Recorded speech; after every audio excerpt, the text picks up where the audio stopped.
할렐루야. 하나님의 은혜가 오늘 이 시간에 우리들 모두에게 임하기를 주님의 이름으로 축원합니다.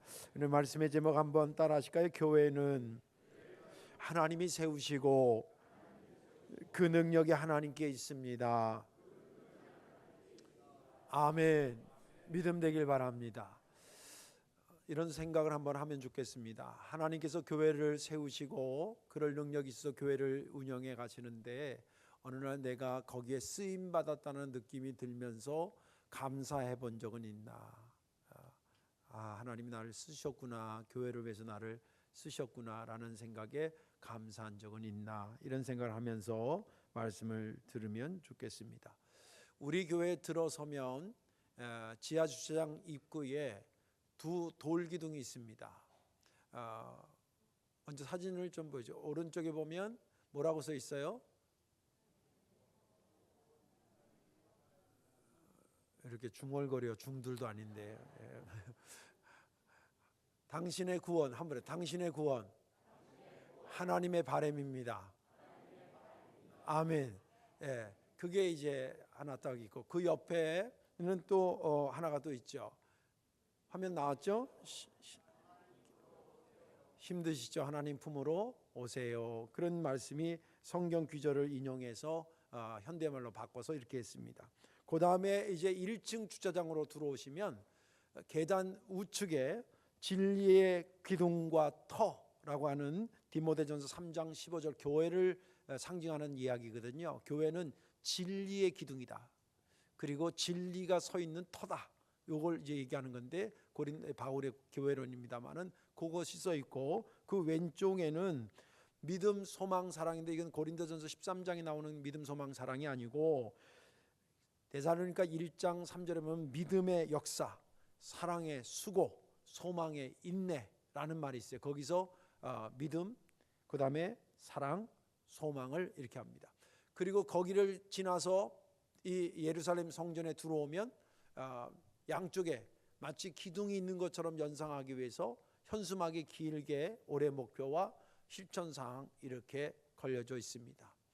여러분들 유심히 봤는지 안 봤는지 모르겠지만 저 입구에 지하주차장 입구에 돌 2개, 계단 오면서 또 2개, 여기서 2개 이렇게 한 것은 구색 갖추기 위한 인테리어 차원에서 한 것이 아닙니다. 이게 솔로몬 성전의 외형적 전통입니다. 2기둥, 2기둥, 2기둥. 그리고 그 의미에 있어서도 교회는 교회 올 때마다 돌기둥을 세운다는 것은 영원히 잊지 말고 이것을 기억하라는 거잖아요. 그런 내용처럼 하나님이 세우신다. 야긴. 그리고 그럴 능력이 하나님께 있다. 보아스. 이거를 늘 염두하면서 교회를 올 때 생각하고 또 우리 교인들은 아까 말한 것처럼 당신의 구원 하나님의 바람입니다. 삶이 힘드시죠? 하나님께로 하나님의 품으로 오십시오. 이게 우리 교회가 늘 염두해야 될 잊어버려서는 안 되는 그런 것이다라고 하는 것을 교회 올 때마다 그 돌들을 보면서 기억하시기를 주님의 이름으로 축원합니다. 교회는 하나님이 세우시고 그 능력이 하나님께 있습니다. 오늘 본문에 있는 말씀은 다윗 왕의 아들이었던 솔로몬이 7년에 걸쳐서 성전을 다 짓습니다. 다 짓고 나서 성전 앞에 지금 우리가 돌기둥 얘기한 것처럼 노수로 2기둥을 세웠습니다. 35규빗이니까 이 규빗은 성인의 손가락 끝에서 팔뚝까지의 길이를 통상 규빗이라 그러는데 35규빗이니까 대략 15m 정도로 연상하면 됩니다. 그 15m 위에 이제 기둥을 이렇게 만들고 2개를 이렇게 세웠다라고 성경은 말해주고 있습니다. 그리고 그 기둥 사이에 사슬을 이렇게 지어서 사진 한번 보여주세요. 방송실. 사슬을 이렇게 해서 지금 이렇게 전구 따마가 달려 있는 게 이게 석류 모양의 석류를 이렇게 다루는데 한 100개 정도를 다뤄놔서 저는 이미지입니다만은 정확한 거는 아무도 몰라요. 왜냐하면 그 자료가 없어요. 그냥 글로만 돼 있기 때문에 형태에 대한 것을 최대한 이미지인데 저 안에가 성전 아니라고 가정할 때 앞에 저렇게 기둥을 높이 2개를 세워서 한쪽은 야긴, 한쪽은 보아스라 그러고 석류를 저렇게 달아난 것이 그렇게 했더라라고 하는 것이 본문의 말씀입니다. 저는 지난 주간에 이 본문을 보면서 특별히 17절 말씀을 유심히 보고 은혜가 됐습니다. 그 두 기둥을 성전 앞에 세웠으니 왼쪽에 하나요 오른쪽에 하나라. 오른쪽은 야긴이라 부르고 왼쪽은 보아스라 불렀더라. 네. 이 야긴이라는 것은 좀 더 설명하겠습니다만 하나님이 세우신다. 하나님만이 세우신다. 또 보아스는 그럴 능력이 하나님께 있다라고 하는 것이거든요. 근데 이걸 보면서 제가 은혜 받은 건 뭐냐면 이런 겁니다. 솔로몬이 7년 동안 성전을 짓고 나서 고대 근동의 어떤 모든 풍습은 돌로 기둥을 세우거나 노수로 기둥을 세울 때에 반드시 자기 왕의 이름을 기록하는 것이 전례였습니다. 여러분들 이집트의 오벨리스크라고 해서 이렇게 송곳처럼 돼가지고 돌이 이렇게 쫙 있잖아요. 그게 왕의 치적을 거의 기록한 겁니다. 그걸 이제 부러워서 떼가지고 유럽에서 가지고 가고 그랬습니다만은, 그래서 탑들을 보면 거의 왕들에 대한 이야기입니다. 내가 어디를 이겼다. 근데 사실은 솔로몬이 7년 동안 백성들하고 그 짓는 게 보통 작업이 아니거든요. 이 시대랑 지금으로부터 대략 한 3,000년 가까이 전이니까 엄청난 기술을 요하고 시간을 요하고 그런 인력을 필요한 그런 건데, 그런 걸 하고 그 기둥에 자기 이름 석자를 솔로몬이라고 이렇게 써도 누가 뭐라 그러지 않을 텐데 솔로몬은 거기다가 자기 이름을 새기지 않았습니다. 그는 앞으로도 이 교회를 성전을 참여하는 모든 사람에게 성전을 올 때마다 잊지 말아야 될 것이 있다는 거예요. 이건 하나님만이 세우는 겁니다. 그리고 그럴 능력이 하나님께 있습니다. 그런 것을 강조하면서 그 두 기둥을 세운 것을 보면서 저도 은혜가 됐고, 우리 교인들도 이제 머지않아 우리가 90주년을 향해 가는데 이 교회에 대한 것을 올 때마다 성도교회가 왜 세워졌는지, 지금 우리는 어디를 향해 가고 있는지, 잘 가고 있는 건지, 바르게 가고 있는 건지, 이런 것들을 체크하는 그런 돌기둥들과 같은, 또 저 돌기둥을 보면서 내 스스로가 우리 교회는 이렇게 되어야 되겠다라고 생각하는 이런 것들을 다시 한번 새록새록 새기는, 그러면 좋겠구나라는 생각이 들었습니다. 오늘 말씀에 저와 여러분들 은혜 받으시고 교회를 그렇게 구체적으로 사랑하시는 저와 여러분들 되시기를 주님의 이름으로 축원합니다. 자, 오늘 이야기도 크게 두 덩어리인데, 하나는 교회는 하나님이 세우시고 그럴 능력이 하나님께 있다라고 하는 그 말의 의미를 설명할 것이고, 또 한 가지는 그렇게 엄청난 교회에 내가 거기에 멤버가 돼서 신앙생활을 한다 그럴 때 내가 해야 될 역할, 나는 어떻게 이 교회 생활을 해야 될지에 대한 이야기를 나누면서 말씀을 정리하려고 합니다. 하나님이 교회를 세우시고, 교회는 하나님이 세우시고 그 능력이 하나님께 있다라고 하는 의미가 뭐냐면, 첫째는 교회는 철저히 하나님만이 세울 수 있다는 겁니다. 이 사람 저 사람 돈 있으면 세우고 아무나 세우는 그런 것이 아니라는 겁니다.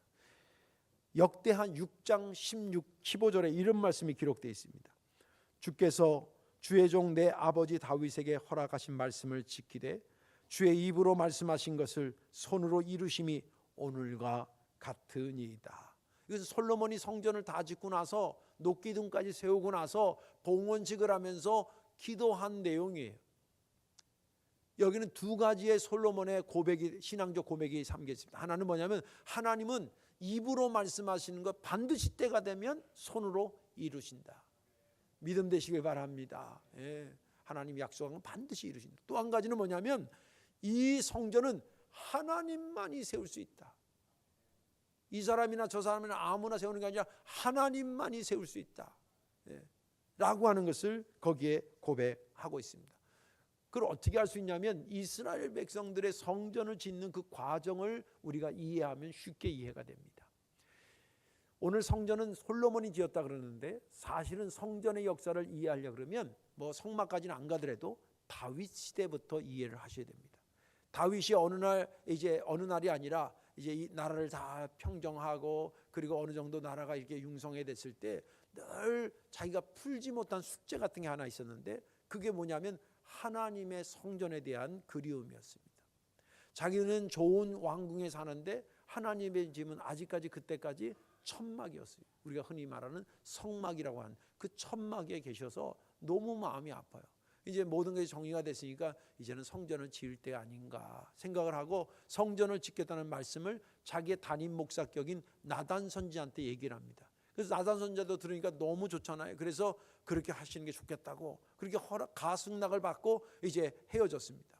근데 그날 밤에 나단 선지자에게 하나님께서 나타나죠. 야, 다윗은 안 돼. 여러 이유가 있지만 아무튼 그래도 안 돼. 대신 그의 아들 때에 짓게 해줄게 라고 얘기해라.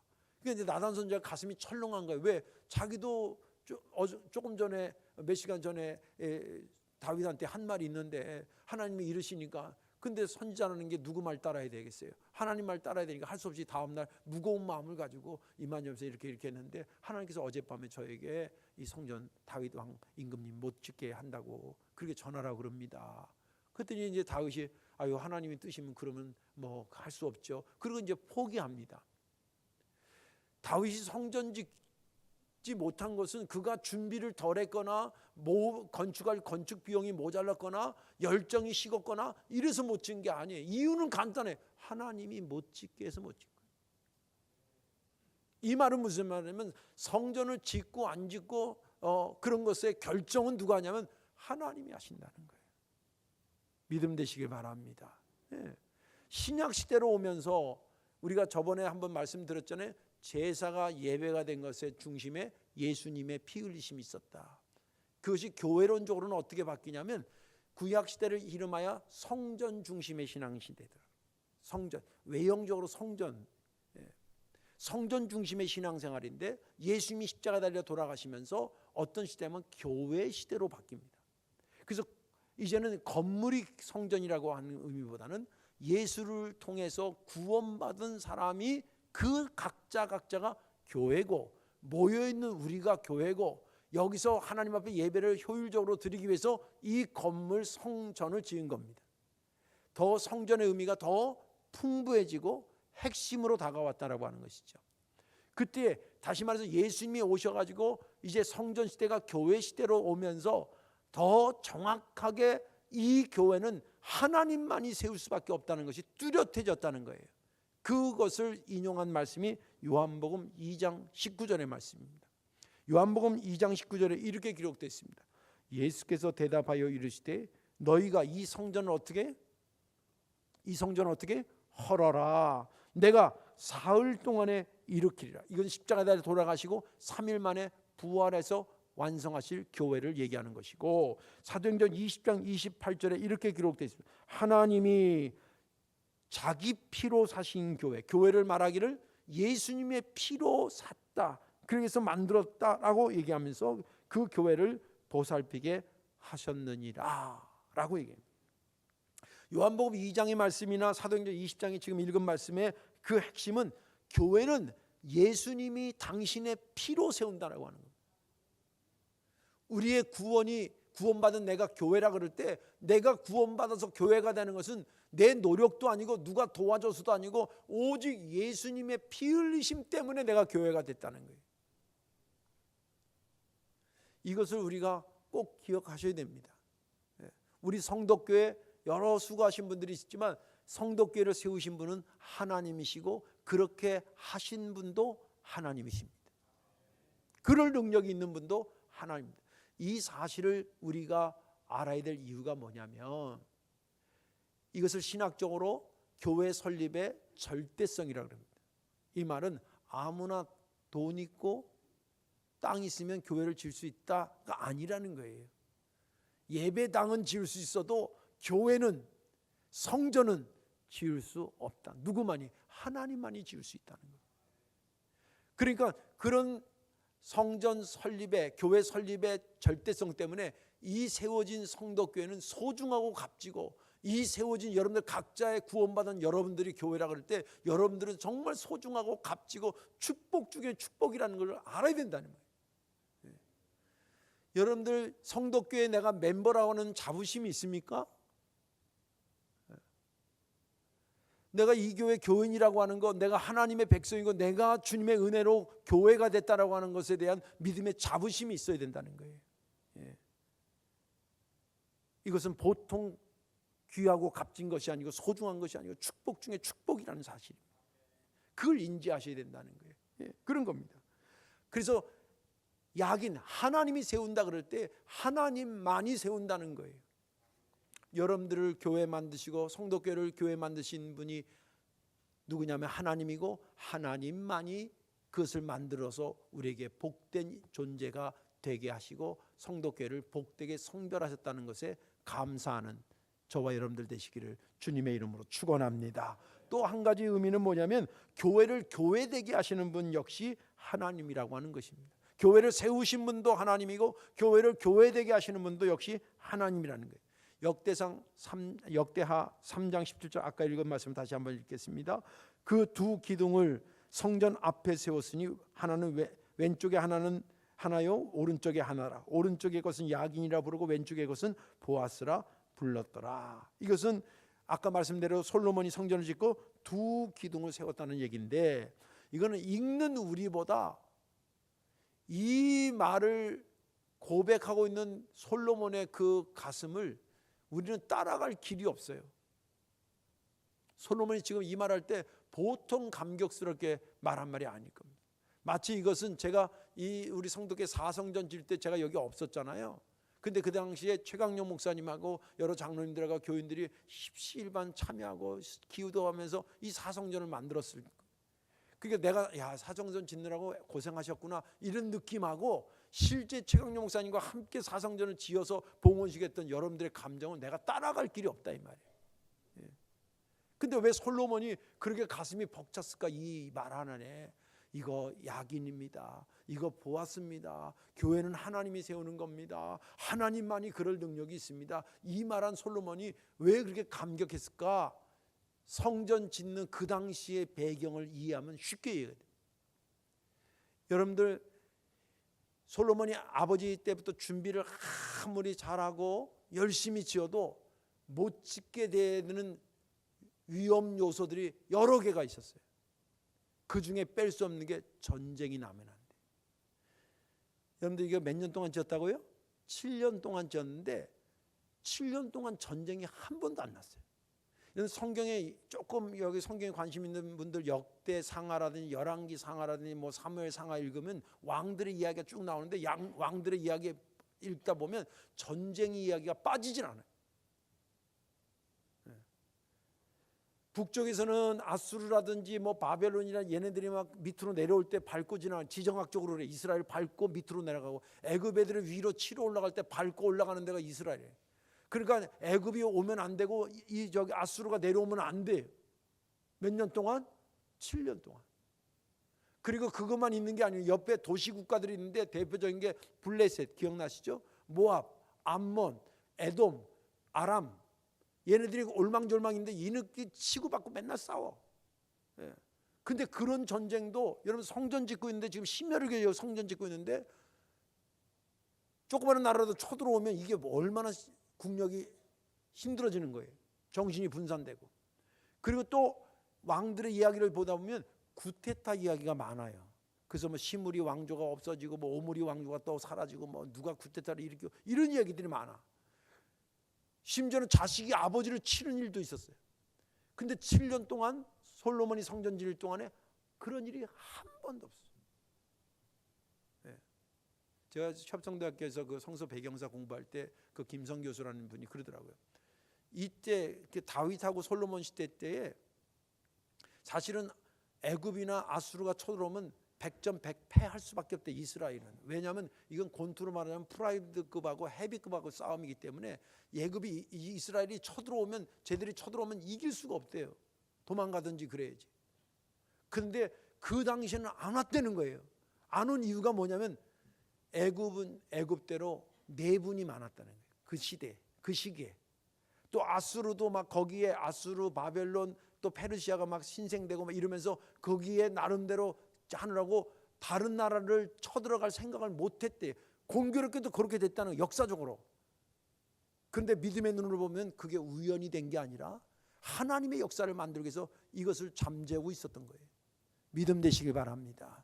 또 그것만이 아니에요. 성경에 보면 기근 들었다는 말이 있어요, 없어요? 많이 있죠. 기근, 전염병, 지진 났다 이런 얘기를 하는데 7년 동안 성전 지을 때 그런 일이 한 번도 없어요. 그러니까 솔로몬은 아는 거예요. 7년 동안 정말 무탈하게 짓게 해달라고, 망치 소리도 제대로 안 나게 조용하게 잘 짓게 해달라고 그렇게 기도하면서 했는데 정말 하나님의 은혜로 영적에 다 막아주시지, 땅은 땅대로 지켜주시지, 모든 그 먹을 거라 이런 거 다 지켜주시지. 그래서 완전히 딱 세우고 나서 그가 봉헌하면서 저 앞에 기둥을 하면서 저절로 고백이 나왔지 않겠어요? 이 교회를 세웠는데 이 교회가 세워지고 완성되고 대교회된 교회가 되도록 하신 분은 내가 아니라 하나님이 하신 거다. 내가 한 것이 아니라 하나님이 하신 거다. 우리 교회도 87년의 역사 속에 국난도 얼마나 많았어요. 진짜는 일제히 강점기도 있었죠. 6.25 전쟁도 있었죠. 뭐 IMF도 있었죠.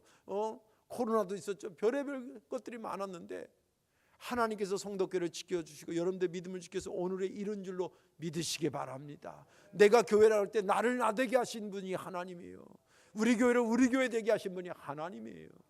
바울이 자신을 교회라고 볼 때 나를 나되게 하신 분은 다른 분이 아니라 하나님이라고 그는 고린도전서 5장 10절에 이렇게 고백합니다.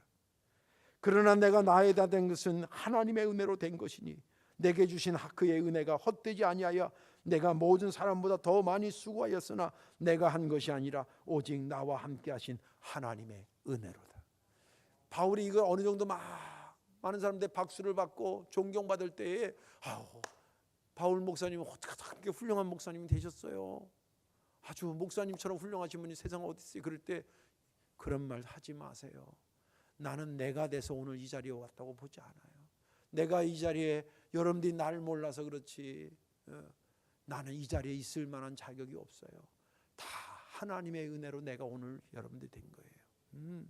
여러분들이 제가 초등학교 때, 중학교 때, 고등학교 때 있었을까요? 없었을까요? 내 인생에 제가 초등학교, 중학교, 고등학교를 거쳤을까요? 안 거쳤을까요? 그때 안 보길 천만 다행이에요. 그때 봤으면 은혜 뚝뚝 떨어졌을 거예요. 예. 모르고 안 보는 게 차라리 도와요. 근데 제가 솔직하게 고백하지만 정말 내 인생을 돌아볼수록 이게 내가 노력해서 된 게 아니에요. 하나님의 은혜요, 하나님의 은혜. 내가 교회라고 볼 때 나를 교회를 교회되게 하신 분이 하나님이라는 거예요. 그만큼 은혜가 쏟아지는 것이 나예요. 그리고 우리 성도교회예요. 자, 이제 그 다음 단계로 넘어가기 전에 다시 한번 정리해. 교회는 하나님만이 세우시는 것이고 그렇게 소중한 거고 또 그 소중한 것을 소중하게 되게 하신 분이 하나님이신, 그 엄청난 것에 내가 신앙생활을 하고 내 믿음을 지켜나가고 있어요. 거기에 내가 멤버예요. 내가 교회예요. 그것을 믿는다고 한다면 그 교회 생활을 어떻게 하는 것이 신앙적인 삶을 살아가는 것이 하는 거예요. 그것은 첫째는 뭐냐면 모든 삶의 축을 교회 중심의 삶을 살아야 된다는 거예요. 교회 중심의 삶을 살아야 된다. 역대하 6장 20절 말씀을 읽어드릴게요. 주께서 전에 말씀하시기를 내 이름을 거기에 두리라. 여기 거기는 성전을 얘기합니다. 하신 곳 이 성전을 향하여 주의 눈이 주야로 보시오며 종이 이곳을 향하여 비는 기도를 들으시옵소서. 이거 역시도 성전 봉헌할 때에 솔로몬이 기도하는 건데 솔로몬이 나는 교회를 이렇게 생각합니다. 나는 성전을 이렇게 생각합니다. 라고 하는 고백이 담겨 있어요. 뭐냐면 나는 성전에 하나님이 계신 곳이라고 믿습니다. 그리고 하나님이 이곳을 향해서 이 우리들의 오는 것을 눈여겨보고 계시는 것을 믿습니다.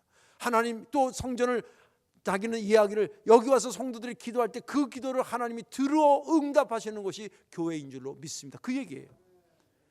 이 말은 무슨 말이냐면 여러분들 사랑하는 성도 여러분들 우리가 교회를 이렇게 지었으니까 우리 이제 앞으로의 삶을 교회 중심으로 살아야 됩니다. 성전 중심의 삶을 살아야 됩니다. 성전에 오면서 하나님이 여기 계신다는 것을 잊어버리면 안 됩니다. 여기 와 있는 우리들을 하나님이 눈여겨본다는 사실을 잊어버리면 안 됩니다.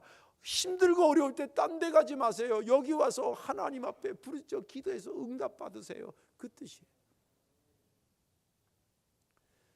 저와 여러분들의 삶이 세상 중심적인 삶이 아니라 성전 중심적이고 교회 중심적인 삶이 되기를 주님의 이름으로 축원합니다. 굉장히 중요해요. 이 교회가 허접하거나 의미 없는 것이라거나 뭐 소중하지 않고 축복 중에 축복이 아니라고 한다면 모르겠지만 조금 전에 들은 것처럼 아무나 만들 수 있는 게 아니라 하나님만이 세우고, 교회를 교회되게 하시는 분, 하나님의 심혈을 기울여 만들어가는 것이 교회라 그럴 때에 이 좋은 것을 축으로 해서 내 인생을 살아야지, 다른 것을 축으로 해서 내 인생을 살면 되겠냐는 거예요.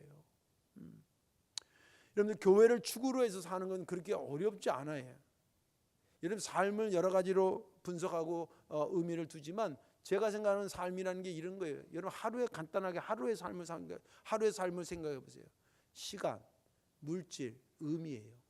이게 모아진 게 삶이에요. 그런데 시간을 교회 중심으로 산다라고 하는 것은 뭐냐면 날짜로 살지 않아요. 좀 전문적으로 하면 크로노스적으로 살지 않아요. 몇 월 며칠 몇 시다 이렇게 살지 않고 카이로스적으로 산다는 거예요. 은혜 받을 날을 중심으로 산다는 거예요. 주일은 하나님의 은혜가 쏟아지는 시간인 줄 믿습니다. 예배 중심으로 일주를 스케줄을 잡는 거예요. 무슨 말인지 이해가 되시죠? 사업을 해도 그렇고 공부를 해도 그렇고 자기 생활의 시간의 중심에 늘 하나님을 만나는, 하나님 앞에 예배하는 것이 중심이 돼서 인생을 사는 거예요. 그거예요. 또 물질에 대한 것도 마찬가지입니다. 물질을 소유의 개념을 가지고 사는 게 아니라 의미의 개념을 가지고 산다는 거예요. 내 통장에 얼마가 있다 그것으로 사는 게 아니라 왜 주셨는가를 알고 산다는 거예요. 믿음 되시기 바랍니다. 이것은 하나님이, 아까도 기도했지만 모든 것은 하나님으로부터 와서 잠깐 나한테 머물러다 다시 하나님께로 가는 거예요. 생명도 역시 잠깐 왔다가 내가 죽었을 때 나를 뭐라 그래? 돌아가셨다는, 어디로 돌아가냐고? 주신 분한테로 돌아가는 거예요. 내 재능도 돌아가는 것이고 내 생각도 돌아가는 것이고 내 물질도 돌아가는 것, 시간도 다 주님으로부터 왔기 때문에 주님으로 돌아가는 거예요. 소유의 의미를 두는 개념이 아니라 의미의 개념을 가지고 사는 거예요. 또 삶의 의미에다 축을 줄 때 의미가 중요한데, 그 의미라는 것은 내 삶의 목적이 어디냐는, 내 꿈을 실현하기 위해서 사는 것, 나쁜 건 아니지만 그것은 뭔가 부족한 겁니다. 성도들에게 있어의 삶의 목적은 하나님의 꿈을 이루어드리기 위해서 사는 겁니다. 그런 얘기를 하면 이렇게 들을 수도 있어요. 그럼 내 꿈은 그러면 뭐 개꿈인가? 이럴 수 있어요. 그렇지 않아요. 여러분들의 꿈을 무시하는 게 아니고 여러분들의 인생의 목적을 무시하는 게 아닙니다. 하나님의 목적이 되면 저절로 여러분들 꿈도 이루어질 줄로 믿습니다. 아까 우리 장로님이 기도했지만 다니엘을 한번 생각해 보세요. 다니엘도 높은 자리에 가고 싶은 마음도 있었을 거고 똑똑하다는 소리를 듣고도 싶었을 거고 좋은 참모라고 하는 소리를 듣고도 싶었을 거예요. 그런데 그거보다 그는 더 큰 꿈이 있었는데, 그거 뭐냐면 하나님의 꿈을 이루어드리는, 비록 우리가 포로로 왔지만 내 신앙은 포로가 된 것이 아니라는 거예요. 그래서 그가 죽을 고비가 오더라도 어떻게 해요? 창문을 예루살렘을 예루살렘을 향해서 열었어요. 거기 성전이 있었기 때문에. 물론 그 당시 포로로 잡히면서 무너지긴 했습니다만 성전이 있었던 것을 향해서 하루에 몇 번씩? 3번씩 기도했다는 거예요. 근데 다니엘서를 쭉 연구해 보면요, 이 다니엘이 왕을 4명이나 섬겨요. 요즘도 그렇고 옛날도 그렇고 왕이 바뀌면 신하들도 거의 싸그리 바뀌어요. 심지어는 나라가 바뀌었다, 그 나라를 누가 다른 나라가 점령했다 그러면 그 전에 있었던 신하들이면 그냥 거의 다 죽어요. 그런데 다니엘은 왕이 4번 바뀌어도 그대로 그 일을 하면서 오히려 박해가 심해지면 그걸 겪고 나면 지위가 더 올라가. 너무 아이러니하지 않아요? 심지어는 나라가 바뀌었는데도 저 사람은 죽이면 안 돼. 저렇게 똑똑한 사람 세상에 죽이면 어떡해. 그래서 또 등용해. 박해는 심해지는데 그의 지위는 하나님의 영광을 위해 사니까 점점점 높아지고, 그리고 나서 하나님께 영광, 하나님의 꿈을 이루어드리고, 그리고 자신의 꿈도 이루어요. 다니엘서를 왜 하나님이 기록하신 줄 아세요? 시대가 점점점 악해지더라도 너희 믿음은 시대에 치면 안 된다는 거예요. 나라가 바뀌고 왕이 바뀌지만 여러분들 각자의 인생도 보면 여러분들 10대 때도 있고 20대도 있고 30대 또 뭐 40대 50대 쭉 있잖아요. 그런 시대에 변하면서 새로운 도전들이 내 삶에 안 생겼던 것이 그 나이 되니까 오기도 하고, 이런저런 일들이 생길 때마다 그런 건 올 수 있다는 거예요. 그래도 네 믿음은 거기에 넘어지면 안 된다는 거예요. 강력한 메시지가 그거거든요. 그게 하나님의 꿈이었는데 다니엘은 그걸 알고 그 꿈을 이루어드리다가 누구의 꿈도, 자기의 꿈도 이룬 사람 중에 하나예요. 그런 멋진 자들이 되시길 주의 이름으로 축원합니다. 주의 영광을 위해서 한 겁니다. 우리의 삶의 축을 소유한 것이라든지 내 지식이라든지 내 꿈이라든지 그런 데 두고 살지 마시고 성전 중심적이고 교회 중심적인 축을 두고 시간도 물질도 삶의 의미도 목적도 거기에 두고 살아가시는 저와 여러분들 되시기를 주의 이름으로 축원합니다. 이제 말씀을 정리하겠습니다. 솔로몬이 성전을 짓고 나서 너무 감사하기도 하고 이 성전을 볼 때마다 성도들이 무슨 생각을 해야 될까를 고민하다가 두 놋기둥을 세우면서 하나는 약입니다. 이 성전 우리가 지은 것 같아도 우리가 지은 게 아닙니다. 하나님이 세운 겁니다. 그리고 이 교회를 교회되게 하실 분 우리가 아니라 하나님이 하십니다. 그러니 우리의 삶은 성전 중심의 삶을 살아야 됩니다 라고 외친 그 외침이 오늘 우리들에게도 외침이 돼서 87년을 지나 이제 90년을 향해 가는 성도교회를 생각하면서 거기에 내가 멤버가 된 것에 대한 영적 자존감을 가지시고 내 신앙을 하나둘씩 점검해 가시면서 여러분들 교회 중심의 삶을 충실히 살아나가서 하나님께도 영광이 되고 여러분들 각자 인생도 복되시기를 주님의 이름으로 축원합니다. 기도하겠습니다. 고맙고 감사합니다. 자비하신 아버지, 우리를 구원해서 교회로 만드시고 또 교회된 우리들을 모아서 성도교회 멤버가 되게 하신 하나님 감사와 영광을 돌리옵나이다. 아버지께서 세우시고 아버지께서 교회되게 하셔서 87년을 지나 이제 서서히 90년을 향해서 가게 되게 하심을 감사합니다. 그 흐름 속에 우리를 멤버로 삼으시고 우리의 역할을 통해 교회를 교회되게 하는 데 쓰임받게 하시니 감사합니다. 앞으로 우리 교회가 더 거목이 되는 가운데 이 교회가 나아갈 텐데 거기에 온전히 쓰임받는 성전 중심적인 삶을 사는 자들을 모아 이 역사를 완성하여 주옵소서. 예수님의 이름으로 감사하며 기도하옵나이다. 아멘.